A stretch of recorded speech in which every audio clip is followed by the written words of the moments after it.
I never thought I'd be the kind of person to tell about my life, but here I am.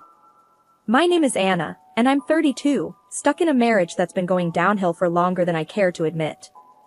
Let me tell you about the people in my life, starting with my husband, Michael. Michael was charming when we first met.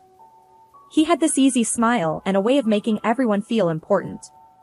But that was before his true colors showed and before his parents, Evelyn and George, became a constant shadow in our lives. Evelyn and George, where do I even start? They're the kind of people who think the world owes them something.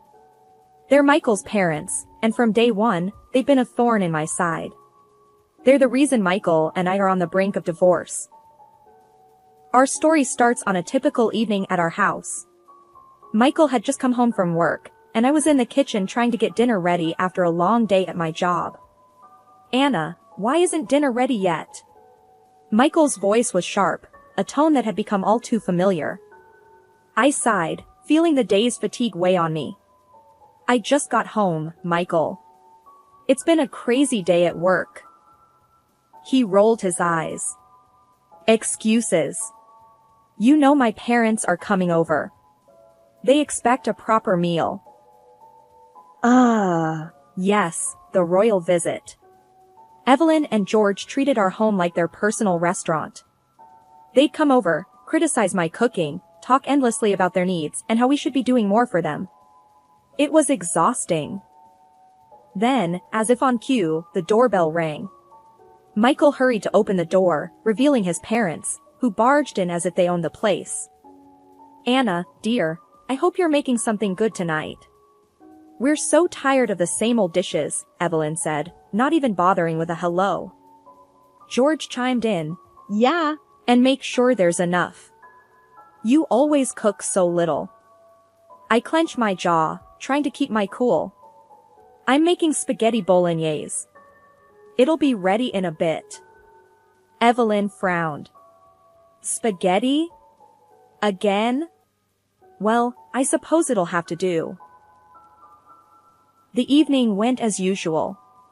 Evelyn and George complained about everything, the food, their latest neighborhood gossip, and how we weren't living up to their expectations.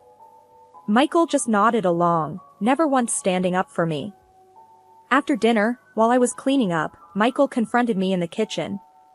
You could try being nicer to my parents, Anna. They're just old and set in their ways. I slammed a plate into the dishwasher, my patience wearing thin. Nicer? Michael, they treat me like a maid, and you just let them. When are you going to realize that your parents are manipulating us? Michael's face hardened. They're my parents, Anna. They come first. If you can't understand that, maybe you shouldn't be here. That stung. It was clear where his loyalties lay, and it wasn't with me. That night, as I lay in bed, staring at the ceiling, I knew something had to change. I couldn't keep living like this, in a home where I felt like a stranger, married to a man who put his parents above our marriage. And that's just the beginning of my story.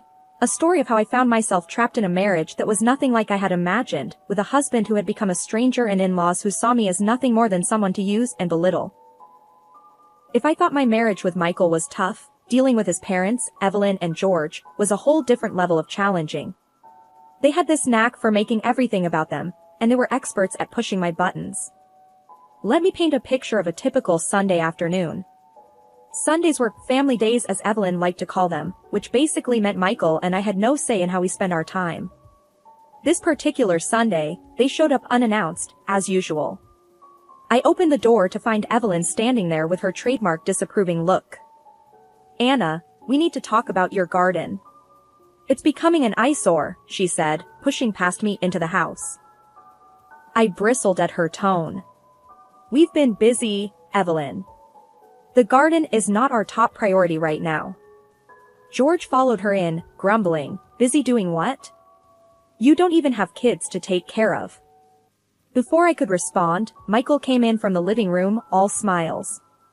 Mom, Dad, glad you could make it. Anna was just about to start lunch. I shot Michael a look, but he avoided my gaze. Typical. As I got busy in the kitchen, Evelyn and George started in on their usual routine. They complained about their neighbors, the cost of living, and how nobody respected the good old days anymore. Lunch was served, and with it came more complaints. Evelyn to George, "This chicken is dry, Anna. Can't you do anything right?" George to Evelyn, "And these vegetables are overcooked. You'd think someone who works from home could manage a decent meal." I clenched my fists under the table, trying to keep my cool. Michael just kept eating, pretending not to hear. After lunch, the real fun began. Evelyn started with her demands. Evelyn to Anna, "We need you to drive us to the doctor's tomorrow. We can't rely on public transport at our age." I was taken aback. "But I have work meetings all day tomorrow. Can't you take a cab?" George snorted. "Why should we spend money on a cab when we have you?" I looked to Michael for support, but he just shrugged. "You know how they are, Anna. Just do it for peace." I felt my anger rising. Do it for peace? When do my needs get considered in this family? The rest of the day was more of the same. Evelyn needed help with her phone, George wanted advice on his garden, and I was expected to cater to their every whim. That evening, after they finally left, I confronted Michael. "Anna to Michael, why do you let them walk all over us? Why can't you stand up to them?" Michael was defensive. "They're my parents, Anna. They're old and set in their ways. We just have to deal with it." "But at what cost, Michael? Our happiness? Our marriage?" He didn't have an answer to that. He never did. I went to bed that night feeling alone and unsupported. It was becoming clear that Michael's loyalty to his parents was overshadowing our relationship. And I was starting to wonder if I was fighting a losing battle. Now, let me tell you about how Michael, the once charming man I married, started to change. It was like watching a flower wilt, except it wasn't as pretty. One evening, I came home late from work, tired and hungry. I had texted Michael earlier that I would be late, but when I walked in, what I saw made my blood boil. There was Michael, feet up on the coffee table, watching TV, and the house was a mess. Dirty dishes in the sink, takeout boxes on the counter, you get the picture. "Michael, I thought you were going to clean up today," I asked, trying to keep the frustration out of my voice. He barely glanced at me. "I was busy. Had a tough day. You can clean up, right?" I was stunned. "Busy? Doing what? You've been home all day." Michael turned off the TV and stood up, his face getting red. "You think you're the only one who gets tired? I work hard too, you know." I couldn't believe what I was hearing. "But you promised to take care of the house today. And I've been working nonstop." He scoffed. "Oh, please. Your job is a breeze compared to mine. Just clean up and stop complaining." I was so angry I could barely speak. This wasn't the man I married. The man I married would have understood, would have helped. Days turned into weeks, and Michael's attitude only got worse. He started going out with his buddies on Fridays, coming home late, drunk, and expecting me to just deal with it. One Friday night, he stumbled in around 2 a.m., reeking of alcohol. "Where have you been?" I demanded. "Do you have any idea what time it is?" Michael sneered at me. "Out, having fun. Something you wouldn't understand." I was at my wit's end. "Fun? Well, I'm here worrying about you. This isn't what I signed up for, Michael." He just laughed. "What? You want me to stay home and be bored like you? No thanks."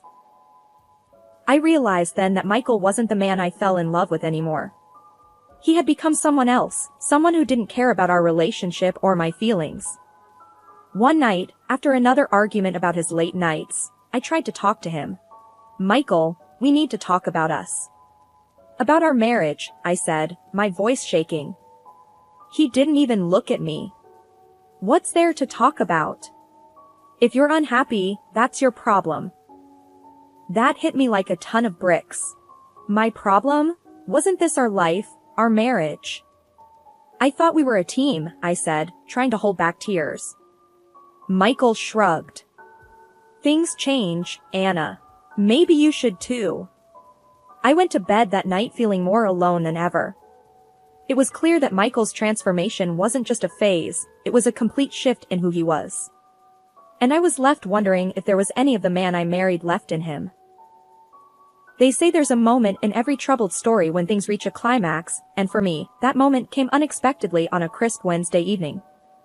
I remember walking into the house, the air thick with tension. Michael was sitting at the kitchen table, an unreadable expression on his face. "We need to talk, Anna," he said, not wasting any time. I could feel my heart pounding. "Okay, what's up?" Michael took a deep breath. "I think it's time we face the truth. Our marriage, it's not working. We should get a divorce." His words hit me like a ton of bricks. I knew things were bad, but divorce? That was a big step. "Are you sure? I mean, is this really what you want?" He nodded, his face set. "Yes, it's what I want. It's for the best." Before I could process this, the door swung open, and in walked Evelyn and George, Michael's parents. They had this triumphant look on their faces, like they'd just won the lottery. Evelyn was the first to speak, her voice dripping with faux sympathy. "Oh, Anna, we heard the news. We're so relieved you and Michael are being sensible about this." George chimed in, his tone smug. "Yes, it's for the best. And don't forget the marriage contract you signed. You won't be getting a cent of our son's estate." I was speechless. Not only were they happy about the divorce, but they also had the audacity to remind me of that prenup, the one they had practically forced me to sign before the wedding. I turned to Michael. "So, this is it, then?" I asked, my voice barely above a whisper. Michael finally looked at me. "Yes, Anna, this is it." I felt a strange sense of relief mixed with a deep, aching sadness. It was over. The marriage I had worked so hard for was coming to an end, and his parents couldn't be happier about it. So, in the midst of all this divorce mess, something unbelievable happened. I won the lottery. Yes, you heard that right. Anna, who never won more than $1 on a scratch-off, won $7 million. It happened on a Tuesday. I was at the gas station, just buying a coffee, and on a whim, I bought a lottery ticket. Didn't even think about it until I checked the numbers at home. I remember staring at the ticket, my hands shaking, not believing my eyes. I didn't tell anyone, not even Michael. With the divorce and everything, it seemed like a bad idea. But Michael found out anyway. He stormed into the house one evening, waving a copy of the lottery announcement that had my name on it. "Is this true? Did you win the lottery?" he demanded, his eyes wide with disbelief. I nodded, clutching the winning ticket in my hand. "Yes, I won." Michael's expression changed from shock to something greedy. "We're still married, Anna. That means I'm entitled to half of that money." I couldn't help but laugh, a bitter, humorless sound. "Entitled? Really, Michael? After everything, you think you're entitled to my winnings?" He took a step closer, his voice rising. "Yes, I do. It's only fair. You wouldn't even have bought that ticket if we weren't married." I shook my head, amazed at his audacity. "Fair? You want to talk about fair now? Remember the prenup? The one your parents were so happy about? It says we have no claim to each other's property, remember?" Michael's face turned red, his anger palpable. "That's different. This is different." I stood my ground, holding the ticket tightly. "No, it's not. I won this money, Michael. It's mine. And I'm not giving you a cent." He looked like he was about to explode. You can't do this to me, Anna. It's my right. I felt a surge of strength, a sense of power I hadn't felt in a long time. You're right? No, Michael, it's not. This is where I draw the line. I'm keeping the money. All of it. I put the lottery ticket in my safe, a smile on my face. He stormed out of the house, slamming the door behind him. I stood there, the winning ticket in my hand, feeling like I had just won more than just money. I had won a chance to start over, to be free from Michael and his greedy, overbearing parents. So, after all the tension and drama with Michael and his parents, something utterly absurd happened. I came back from a business trip and found my safe, the one where I'd stored the fake lottery ticket, was gone. I walked into my house and saw the empty space where the safe used to be. Instead of panic or anger, I just started laughing. The whole situation was so ridiculous, so over the top, that I couldn't help it. I was pretty sure Michael and his parents were behind this clumsy heist. I didn't bother calling them. Instead, I started cleaning up, still chuckling to myself. The image of Michael, Evelyn, and George trying to lug that heavy metal safe out of my house was too funny to ignore. And then, the thought of them trying to hack it open, without the keys, was the cherry on top. As I swept up the mess, I imagined their frustration when they'd finally crack it open to find a worthless piece of paper instead of the real lottery ticket. The real ticket, safe and sound in a bank deposit box, was far from their greedy hands. The absurdity of the situation was almost too much. They had stooped to breaking into my house, stealing a massive safe, all for nothing.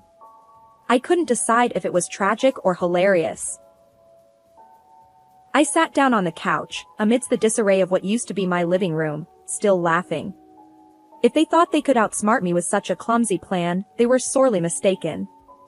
I went to bed that night not with worry or fear, but with a smile on my face, thinking about their faces when will they understand their grand theft had been for nothing. It was a small victory, but in the grand scheme of things, it felt huge. So, after discovering my safe was gone and the fake ticket inside it, things took a turn I never expected. I got a call from Michael, and by the tone of his voice, I knew something was up.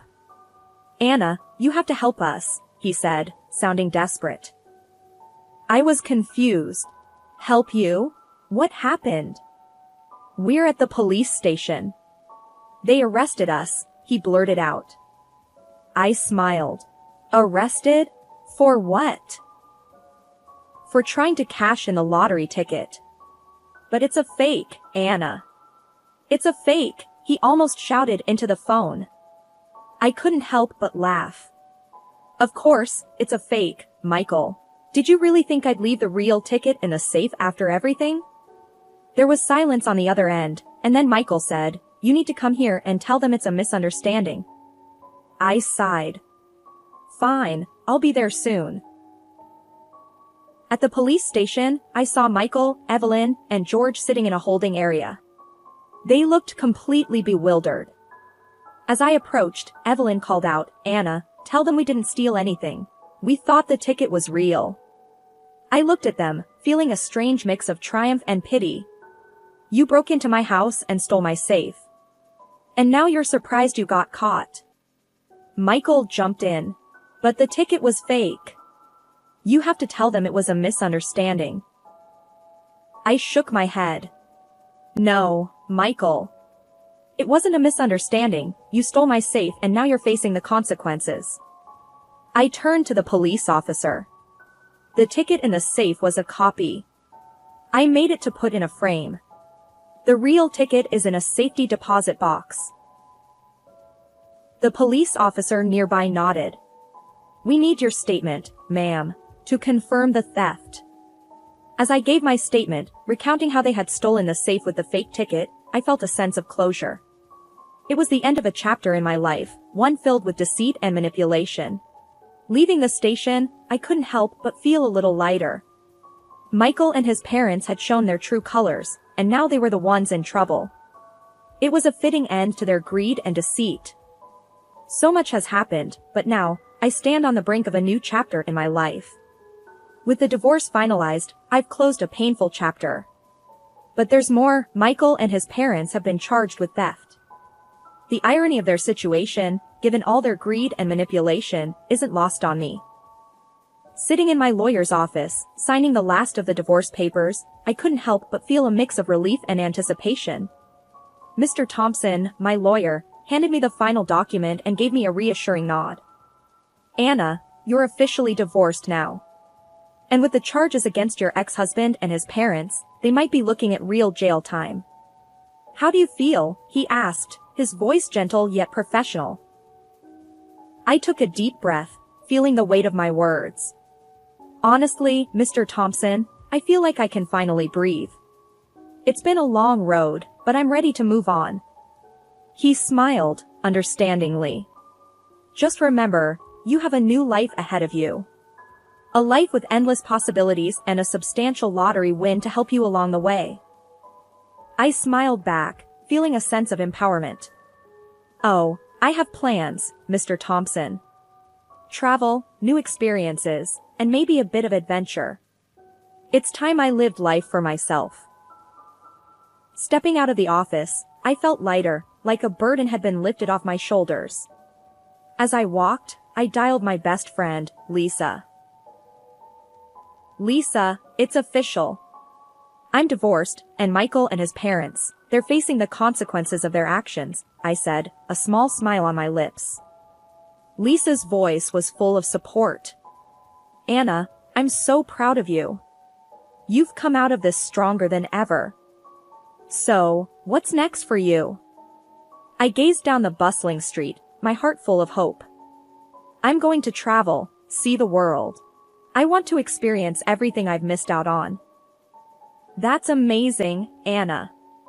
You deserve every bit of happiness and adventure. And if they get jail time, well, that's just poetic justice, Lisa said, her tone light but sincere. We chatted for a while, making plans, and for the first time in a long while, I felt genuinely excited about the future. As I ended the call, I took a moment to reflect on everything that had happened. The lies, the betrayal, the pain, it was all behind me now. Ahead lay a path of new beginnings, adventures, and the chance to rediscover who I am. I started walking, a spring in my step, ready to embrace whatever came next. This wasn't just an end, it was the start of something new, something beautiful. And as I walked away, I realized this was just the beginning of my story. A story where I was the author, and anything was possible.